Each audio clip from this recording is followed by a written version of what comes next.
Assalamualaikum warahmatullahi wabarakatuh. Perkenalkan, nama saya Nur Hasanah dari program Studi Akuntansi Politeknik Piksi Input Serang. Di sini saya akan menjelaskan mengenai gambaran umum akuntansi sektor publik.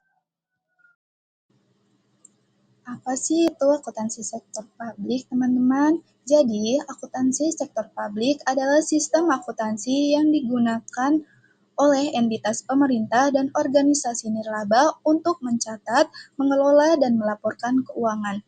Tujuannya sendiri yaitu sebagai transparansi dan akuntabilitas kepada publik.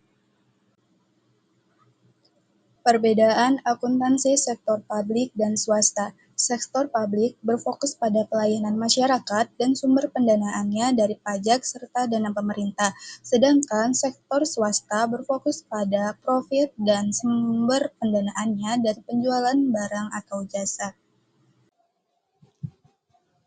Ruang lingkup akuntansi sektor publik yang pertama ada di pemerintah pusat dan daerah, yang kedua badan layanan umum, ketiga lembaga non-profit misalnya yayasan, dan yang keempat yaitu organisasi internasional, misalnya PBB dan WHO.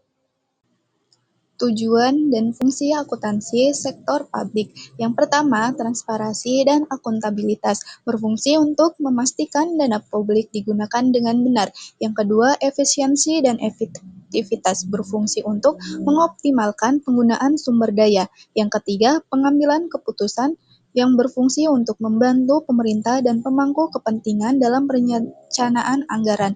Dan yang terakhir, pelaporan kinerja keuangan yang berfungsi untuk memberikan gambaran realisasi anggaran.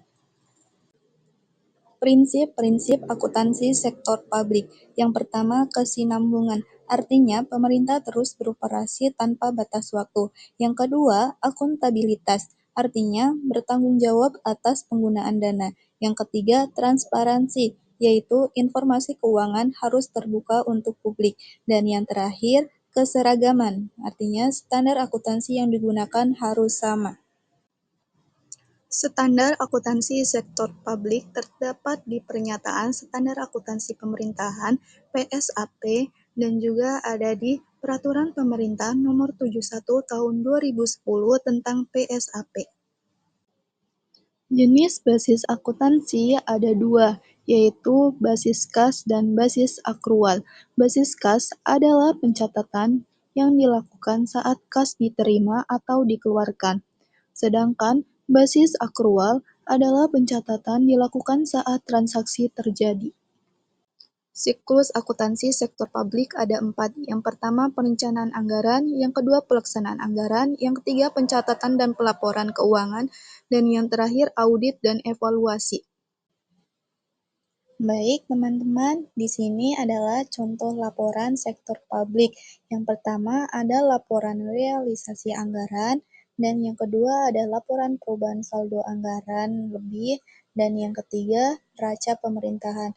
Dan inilah contoh-contoh laporan yang ada di sektor publik, akuntansi sektor publik. Tantangan yang dihadapi dalam akuntansi sektor publik yaitu kurangnya transparansi dalam pengelolaan anggaran, resiko korupsi dan penyalahgunaan dana, serta implementasi basis akrual yang masih perlu peningkatan. Jadi, kesimpulan dari pembahasan sebelumnya yaitu bahwasannya akuntansi sektor publik berperan penting dalam pengelolaan keuangan negara. Standar akuntansi yang baik membantu meningkatkan transparansi dan akuntabilitas, serta dengan pengawasan yang kuat diperlukan untuk mencegah penyalahgunaan dana publik.